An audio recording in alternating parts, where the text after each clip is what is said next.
Сәлем сұлулар, бүгін сіздермен таңғы асқа осындай өте керемет әрі тойымды және тез дайын болатын вафли дайындайтын боламыз. Құрамы өте оңай. Ең алдымен таза ыдысымызға 3 дана жұмыртқамызды салып аламыз. Үшеуін бір рет миксерлеп алатын боламыз, араластырып.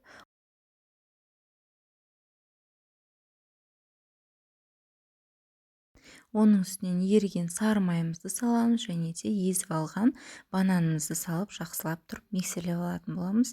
Оның үстінен құрғақ заттарымызды саламыз, яғни ұнымыз бен қопсытқышымызды араластырып, осылай миксерлеп алатын боламыз.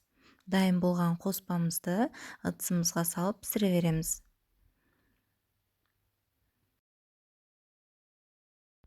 Мінекей достар, өте керемет, жұп-жұмсақ, хош иісті вафлилеріміз дайын болды. Көріп тұрғандарыңыздай өте тез дайын болады. Таңғы асқа міндетті түрде жасап беріңіздер. Сіздерге ұнады деген ойдамын. Егер ұнаса, лайк басып, пікірлеріңізді қалдырып кетіңіздер.